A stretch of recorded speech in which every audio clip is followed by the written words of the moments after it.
Most people believe the biggest tragedies happen in places everyone can see. They rarely notice the ones hidden beneath the bridges they cross every day.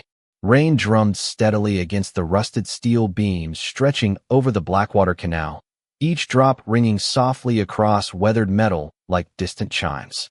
The old Franklin Bridge had carried traffic for nearly 70 years before engineers declared it unsafe, and by sunrise, demolition crews would begin taking it apart piece by piece.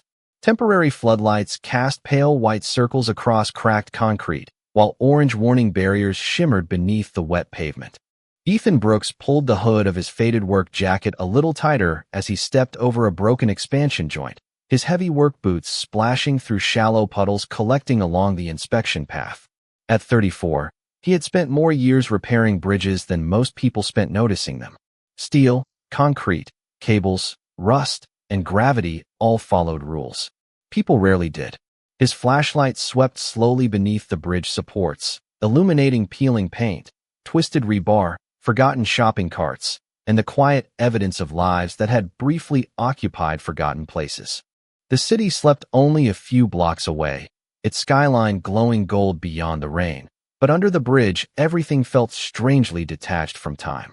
A freight train rumbled somewhere in the distance. Water flowed beneath him with slow determination. The cold smelled of wet stone and old iron. Ethan checked another support column on his tablet before stopping. Something looked different near the eastern foundation.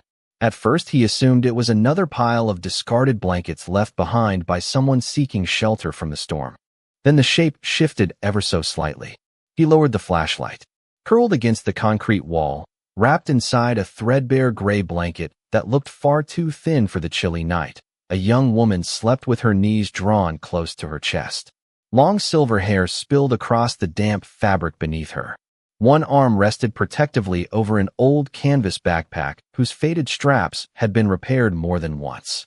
Rain leaked through cracks in the bridge deck above, but somehow the narrow space where she lay remained almost perfectly dry, as if she had carefully studied every inch before choosing that exact spot. Ethan remained perfectly still.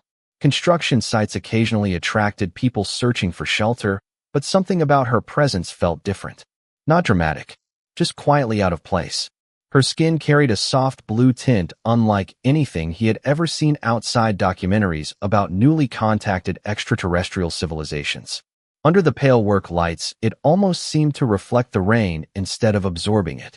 She looked impossibly young, exhausted rather than frightened, peaceful rather than careless. No emergency beacon rested beside her. No identification bracelet. No luggage except the worn backpack she held as though it contained the last pieces of her world. Ethan glanced toward the access road. No vehicles. No police cruisers. No rescue workers. Nothing but the steady rhythm of rainfall and the occasional whisper of tires crossing the temporary bypass overhead. He slowly crouched several feet away, careful not to startle her. His flashlight remained pointed toward the ground. "Hey," he said gently, almost apologetically. "You're not supposed to be under here. They're tearing this bridge down in the morning." The young woman did not move immediately. Several quiet seconds passed before her eyes opened. Violet. Calm. Strangely clear despite obvious exhaustion. She looked directly at him without panic, without confusion, and without the guarded suspicion he expected. Instead, she studied him with the tired certainty of someone who had watched countless strangers arrive only to disappear again. Neither of them spoke. The rain filled the silence between them. Ethan noticed she never reached for the backpack, never tried to stand, never asked who he was. She simply waited, as though experience had taught her that every conversation eventually ended with footsteps walking away. Ethan looked at the old blanket, then at the cold concrete surrounding her, and finally back into those quiet violet eyes. For reasons he could not explain, the inspection schedule on his tablet suddenly felt far less important than the stranger sleeping beneath a bridge everyone else had already forgotten. The young woman blinked once, then slowly sat upright, pulling the worn blanket closer around her shoulders even though the space beneath the bridge was sheltered from the rain. She looked no older than her mid-20s by human standards, yet there was something timeless about the quiet patience in her face. Ethan noticed the faint circles beneath her violet eyes and the careful way she kept one hand resting on the faded backpack beside her. as though losing it would mean losing everything else. Neither of them hurried to fill the silence. The canal continued flowing beneath the bridge, carrying reflections of distant streetlights downstream. Finally, Ethan slipped the inspection tablet into his jacket pocket. "You have about 8 hours before the demolition crew gets here," he said. "Once the equipment rolls in, this place will not be safe anymore." She studied him for another long moment before answering in calm, fluent English. "Then I should leave before they arrive." Her voice carried almost no accent. It surprised him. He had expected the translator devices used by many visitors from other worlds. Instead, she spoke naturally, every word measured in quiet. Ethan gave a small nod. That would probably be the best plan. She looked toward the rain beyond the concrete support columns. Probably. She made no effort to stand. Ethan glanced at the old backpack again. One strap had been stitched together with different colors of thread. The corners were worn smooth from years of use.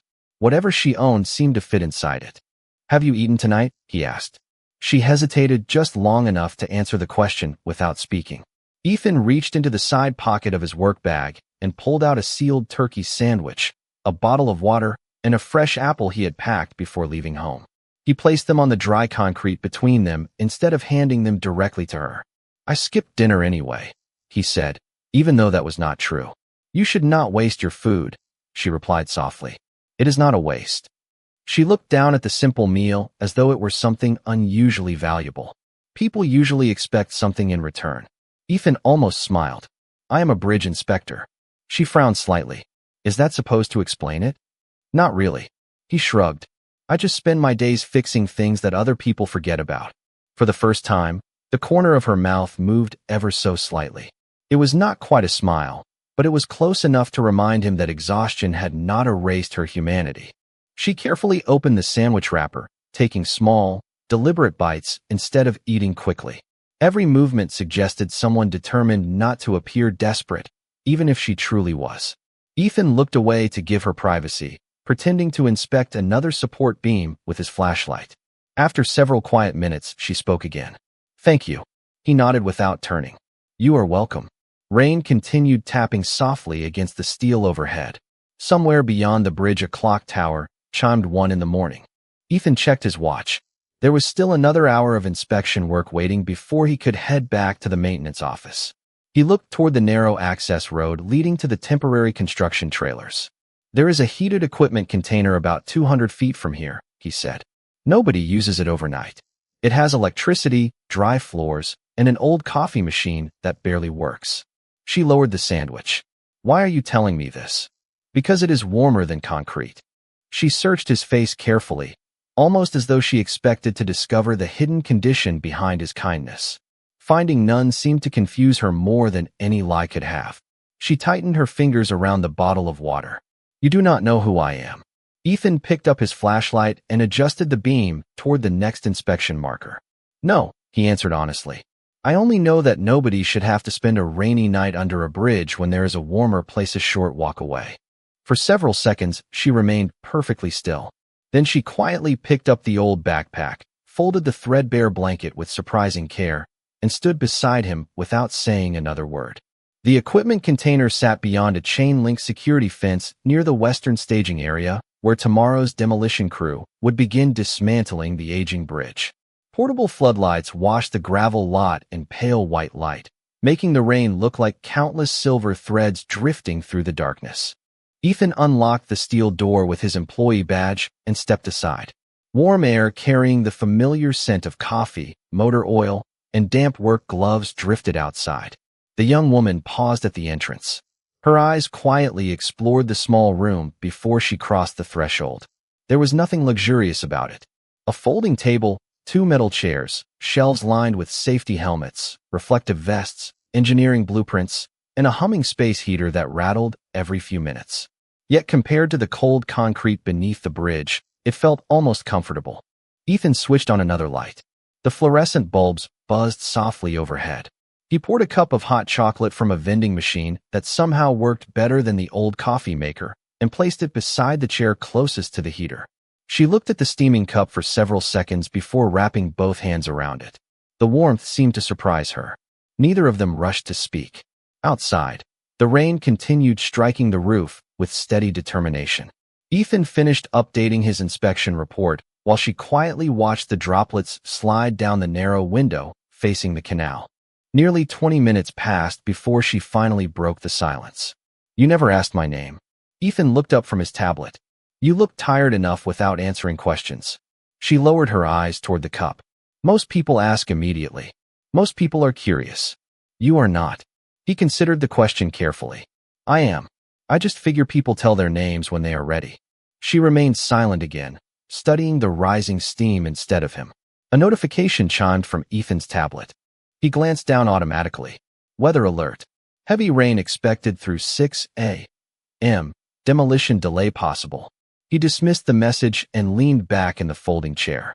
"Looks like the bridge may survive another morning." A faint expression crossed her face. "Bridges are stubborn." Ethan laughed quietly. "That they are." She looked at him with mild curiosity. "You speak about bridges as though they are alive. Sometimes they feel that way." He nodded toward the old blueprints pinned to the wall. "Every crack tells a story. Every repair says somebody cared enough to keep people connected a little longer." She absorbed the words without replying. Minutes later, another sound interrupted the room. Not thunder. Not rain. Every emergency notification terminal mounted inside the construction office activated simultaneously with a sharp electronic tone. Ethan frowned.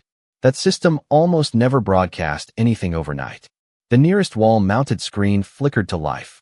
Instead of weather reports or traffic updates, bold letters filled the display. Galactic Public Safety Bulletin. Regional Search Notice. A high-resolution image slowly appeared beneath the text. Ethan's breathing stopped for a fraction of a second. The face on the screen belonged to the young woman sitting only a few feet away.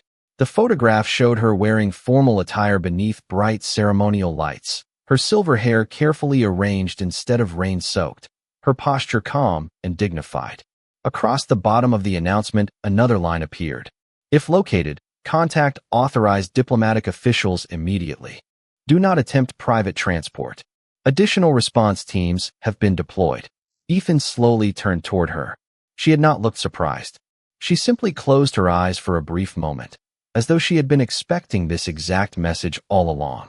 Outside the container, distant engine noise rolled across the sleeping city. Headlights appeared beyond the construction fence one after another. Utility trucks, police vehicles, news vans. Above them, bright search drones crossed the rainy sky, their white navigation lights reflecting against low clouds. Ethan stepped closer to the window. Every road surrounding the old bridge was beginning to fill with vehicles. The city had gone to sleep believing an abandoned bridge would disappear by sunrise. Instead, thousands of people were waking up because someone had spent the night beneath it. The electronic bulletin remained on the screen long after the alert tone faded, its cold white letters reflecting across the small container while the rain continued whispering against the metal roof. Ethan looked from the display to the young woman and back again. The formal portrait showed confidence and authority. The person standing beside the heater looked exhausted enough to fall asleep on her feet. Somehow both images belonged to the same individual. Outside, another convoy rolled slowly past the construction fence. Search drones drifted overhead in disciplined patterns, their soft beams sweeping across rooftops, sidewalks, and the dark water beneath the bridge. The city was waking hours earlier than usual. She quietly set the empty cup on the folding table. "I should leave now," she said. Ethan folded his arms. With half the city looking outside, she glanced toward the window where flashing emergency lights reflected across the rain. "The longer I stay here, the more difficult this becomes." Ethan studied her face. There was no panic in her expression, only resignation. It reminded him of the way she had accepted the cold beneath the bridge without complaint, as though disappointment had become familiar enough to feel ordinary. "Who are they?" he asked gently. She remained silent for several seconds before answering.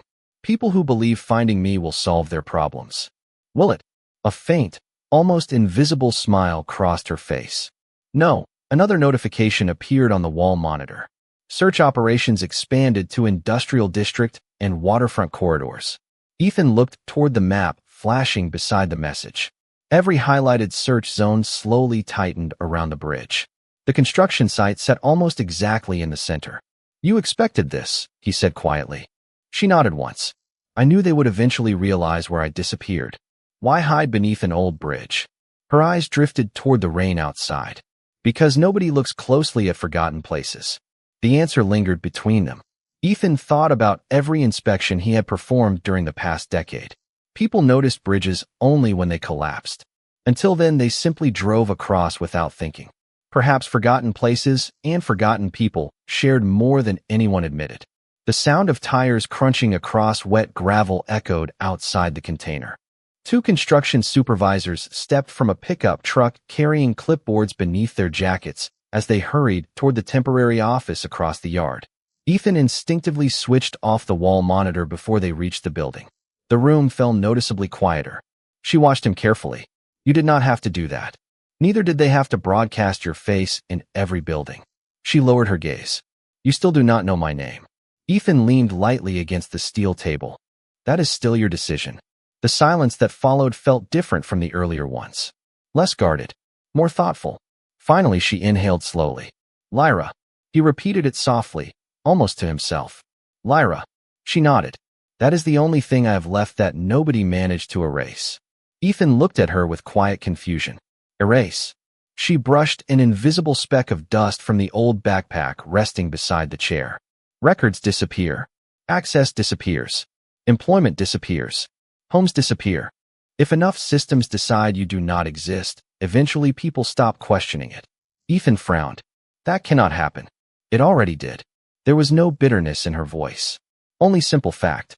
Outside, another search drone passed low enough for its pale light to slide across the container window before disappearing into the rain. Ethan watched it move away. Are you dangerous? He finally asked.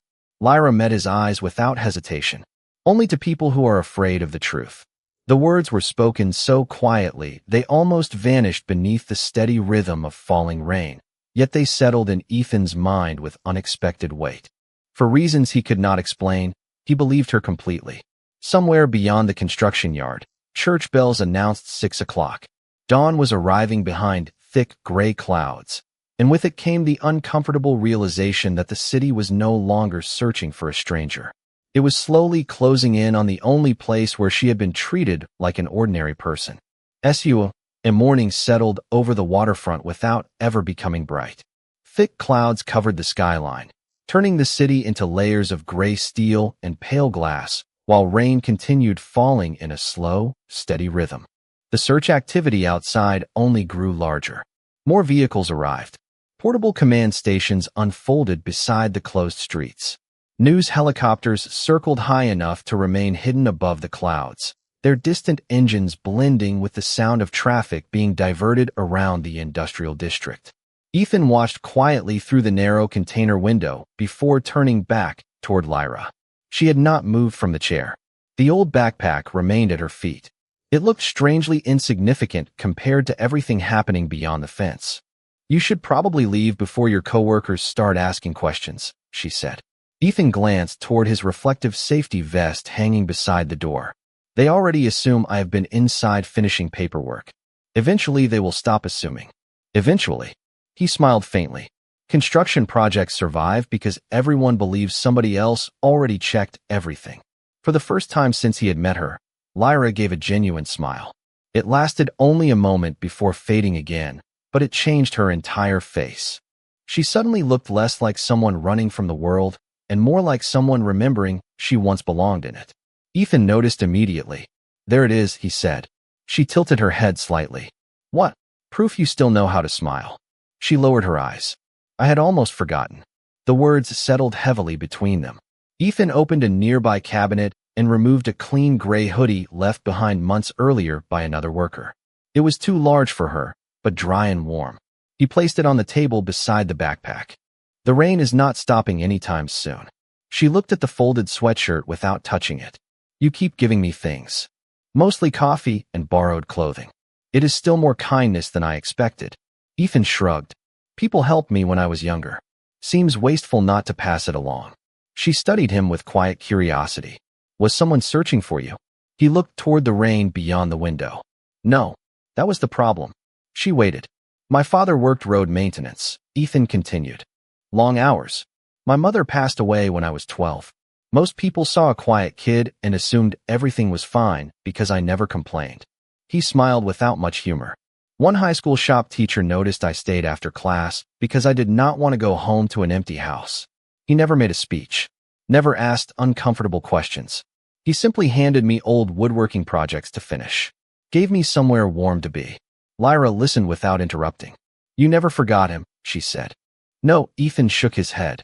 Sometimes the biggest thing a person does is stop walking long enough to notice somebody else. Neither of them spoke for a while. The heater rattled softly in the corner. Outside, another convoy rolled past the construction gate. A digital billboard across the street suddenly changed from traffic information to the same public notice carrying Lyra's photograph. Her image filled the enormous display before fading into emergency contact information. She looked away almost immediately. Do you know what surprises me the most? She asked quietly. Ethan followed her gaze toward the glowing screen. What? Yesterday, thousands of people passed beneath that bridge. Nobody stopped. She rested one hand gently on the old backpack. Today, thousands are looking for me. Ethan considered teach. Lyra did not answer immediately. Her fingers rested lightly on the sleeves of the oversized gray hoodie while the distant sound of helicopters drifted through the rain above the industrial district. She seemed to be measuring not whether Ethan deserved the truth, but whether the truth deserved another witness. Outside, construction workers gathered beneath temporary shelters, studying updated schedules as supervisors argued over weather delays. None of them realized the person displayed on every emergency bulletin was sitting less than 100 feet away behind an ordinary steel door. Finally, Lyra spoke. Several years ago, I worked for an independent oversight council. Ethan remained silent, allowing her to continue at her own pace. Our responsibility was simple. Follow financial records. Verify humanitarian aid. Make certain supplies reach the colonies they were promised. She looked toward the rain sliding down the narrow window. Numbers rarely lie. People do. Ethan slowly nodded. You found something. Yes. Her voice remained calm, almost detached. Entire shipments disappeared before reaching remote settlements. Medical equipment existed only on paper. Emergency housing budgets paid for buildings that were never constructed. Every missing record pointed toward the same network of influential families and corporate officials. Ethan frowned. You reported it. Immediately. She smiled without happiness. I believed evidence would be enough. The heater clicked softly as it adjusted to the dropping temperature. Outside, another search drone floated across the yard, its white lights sweeping over parked trucks before continuing toward the river. Instead, Lyra continued. The investigation disappeared. Then my credentials disappeared. My security access disappeared. Eventually, every official database began showing the same result. She paused before quietly repeating the words. No record found. Ethan looked at the old backpack beside her chair. Suddenly, it made perfect sense why everything she owned fit inside something so worn. So they erased your identity. She nodded once. Not because I committed a crime. Because someone powerful decided it would be easier if nobody remembered I existed. Ethan leaned against the table, letting the weight of her story settle in the silence. That still does not explain why they are searching for you now. Lyra looked directly into his eyes. Because they failed. She carefully unzipped the backpack and reached inside. Instead of clothing or valuables, she removed a small weather data drive no larger than a house key. Its brushed metal surface reflected the pale fluorescent lights. Everything survived. Ethan stared at the device. It looked almost ordinary. Financial records, transactions, communications, transfer authorizations. Every document they believed had vanished. She closed her hand around it again. As long as this exists, their version of history remains incomplete. Another emergency alert echoed faintly outside from loudspeakers positioned throughout the waterfront. A calm recorded voice instructed citizens to report any verified sightings immediately. Ethan listened until the announcement faded into the rain. Is that why you hid beneath the bridge? Lyra slowly shook her head. No, then why there? Her expression softened in a way he had not seen before. Because after months of running, I became tired. She looked toward the steel beams disappearing into the morning mist. Nobody notices a woman sleeping beneath an old bridge. People assume she belongs there. Ethan thought about the hundreds of commuters who had crossed that bridge every day without ever looking below. Except one, he said quietly. Lyra's violet eyes met his again. Except one. For several seconds, neither of them spoke. Then the silence broke beneath the sharp buzz of Ethan's work radio clipped to the wall near the entrance. His supervisor's voice filled the small container. "Brooks, where are you?" "Federal diplomatic officers just arrived at the site.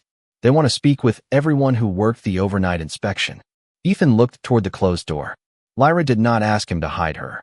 She did not ask him to protect her. She simply waited, as though she had already accepted whatever choice he was about to make. The supervisor's voice crackled through the radio again, louder this time as static mixed with the steady rhythm of rain striking the container roof. "Brooks, answer your radio." Ethan reached toward the unit, pressed the transmit button, and kept his voice even. "I am finishing the overnight inspection report. I will be there in a minute." "Do not take too long," the supervisor replied. "These people are asking detailed questions." The transmission ended with a burst of static. Ethan slowly lowered his hand from the radio and looked across the small room.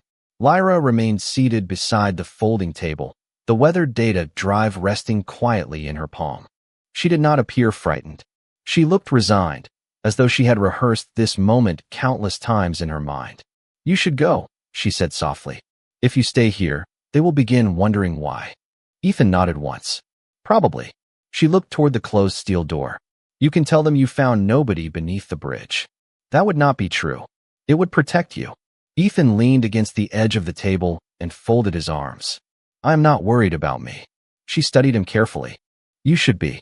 Outside, footsteps echoed across wet gravel as workers hurried between temporary offices carrying clipboards and rolled engineering plans protected beneath plastic sleeves. Forklifts beeped somewhere beyond the fence. Search drones continued drifting above the river in perfect formation. Ordinary work and extraordinary events had somehow merged into the same rainy morning. Ethan glanced through the narrow window before speaking again. "If I walk outside and tell them everything, what happens?" Lyra looked down at the small metal drive in her hand. "The records disappear forever." "And you?" She answered without hesitation. "Officially, I will have been safely recovered." Ethan frowned. "Officially, official stories are often very tidy." She slipped the data drive back into the backpack and carefully closed the zipper. Reality rarely is. Silence settled between them once more. The heater hummed quietly in the corner while condensation slowly gathered along the window. Ethan thought about the old bridge waiting to be demolished only a few hundred feet away. Engineers always inspected structures before tearing them down. They searched for hidden weaknesses because appearances alone could never be trusted. People, he realized, deserved at least the same care. "Lyra." She looked up. "Do you trust me?" The question seemed to surprise her more than anything else he had asked that morning. She did not answer immediately. Instead, she looked toward the gray hoodie resting around her shoulders, then at the empty paper cup still sitting on the table, then finally back at Ethan. "I barely know you," she admitted quietly. "I know. And yet." She stopped, searching for words that seemed unusually difficult. "You are the first person in a very long time who treated me like someone before asking what I could offer." Ethan smiled gently. "That is not really an answer." A faint smile appeared on her face in return. "No," she took a slow breath. "I think I am beginning to."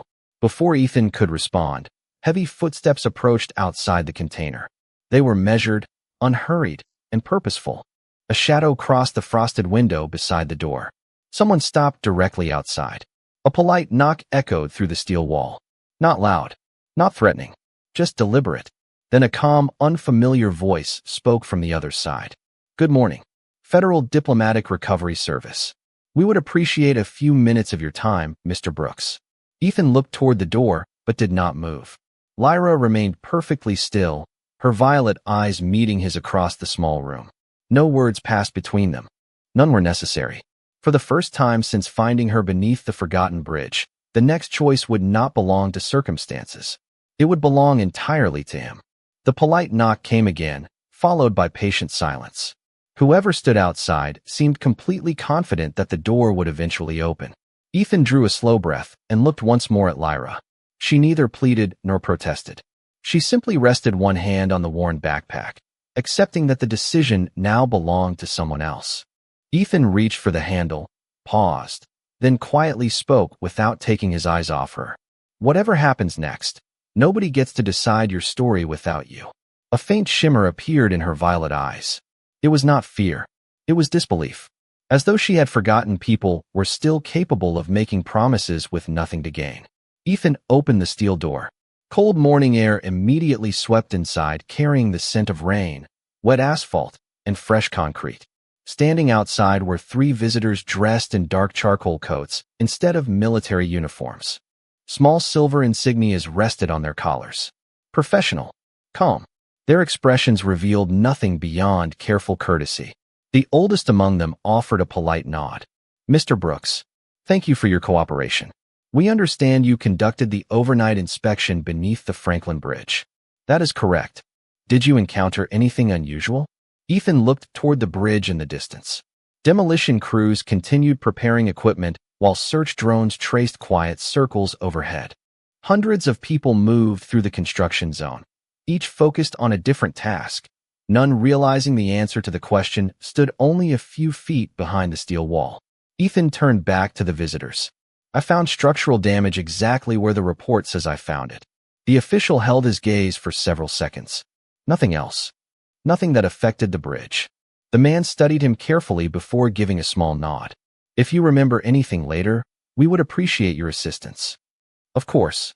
Another official stepped forward holding a tablet. May we briefly inspect the equipment container? Ethan smiled politely. Normally I would not mind. Unfortunately, the electrical system inside developed a grounding fault during the storm. Safety protocol requires maintenance clearance before anyone enters. The statement was technically true. The heater had triggered a fault warning 2 nights earlier. The official glanced toward the yellow maintenance tag hanging beside the entrance and quietly stepped back. Safety first, he said. Exactly. The conversation ended with another courteous nod before the 3 officials continued toward the temporary command office.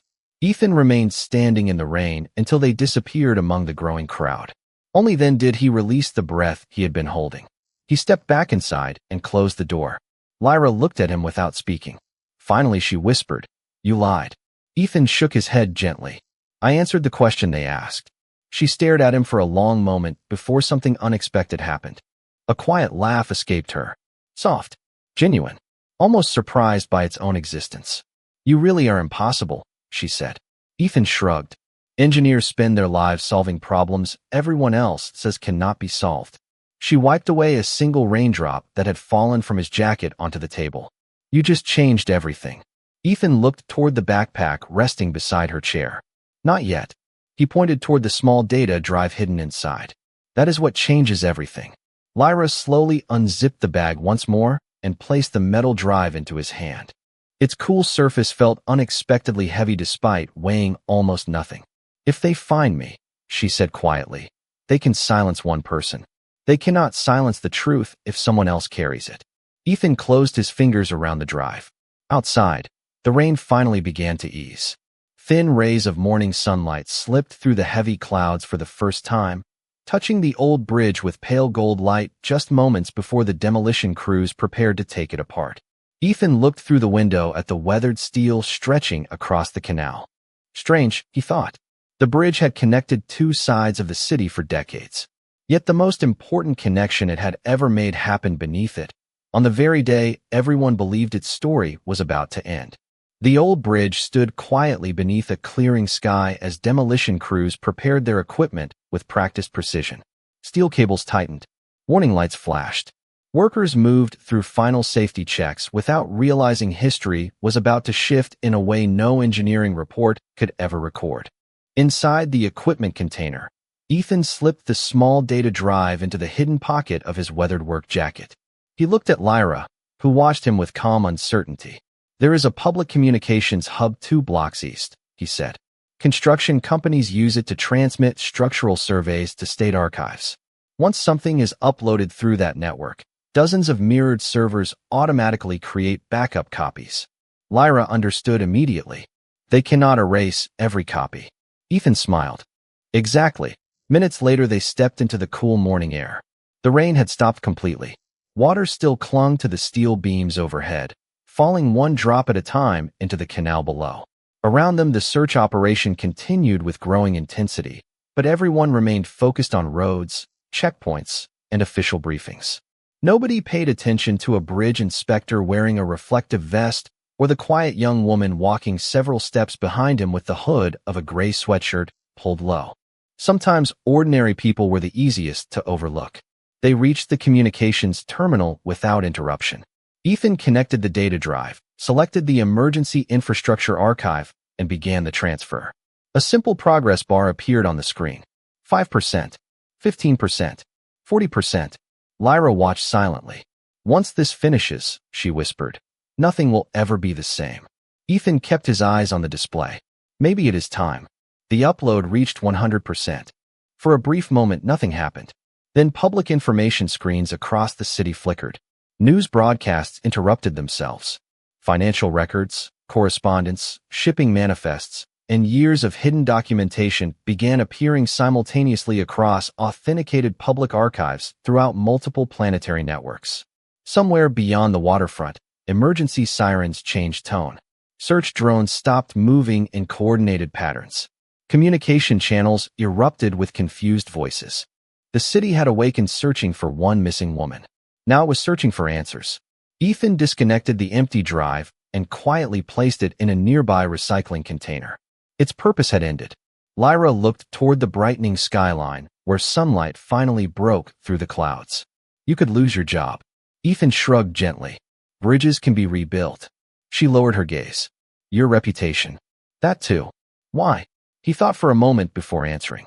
Because if I walked away that night beneath the bridge, I would have spent the rest of my life wondering whether I crossed the wrong one. Several months later, a new bridge opened across the Blackwater Canal. Stronger steel, wider lanes, modern foundations designed to last generations. Hundreds gathered for the ribbon cutting. Reporters discussed engineering achievements and urban renewal. Very few remembered the abandoned bridge that had once stood there. Fewer still knew what had happened beneath it. Ethan returned only after the ceremony had ended. He leaned quietly against the new railing overlooking the slow-moving water. Footsteps approached from behind. He turned. Lyra stood there wearing a simple blue coat, her silver hair shining beneath the afternoon sun. There were no cameras, no officials, no speeches, just two people sharing a peaceful silence above the same canal where their paths had first crossed. They restored my name, she said softly. Ethan nodded. I heard. They asked how everything began. He smiled. What did you tell them? Lyra looked toward the water flowing beneath the bridge. I told them the truth. She paused before looking back at him. Nobody rescued me because I was important. Someone stopped because I was human enough to matter. Ethan said nothing. He simply watched the sunlight dance across the water below. Some bridges carry people across rivers. Others carry them back toward one another. In the end, the strongest bridge had never been built from steel at all. It had been built by one ordinary man who chose to stop walking when everyone else kept going.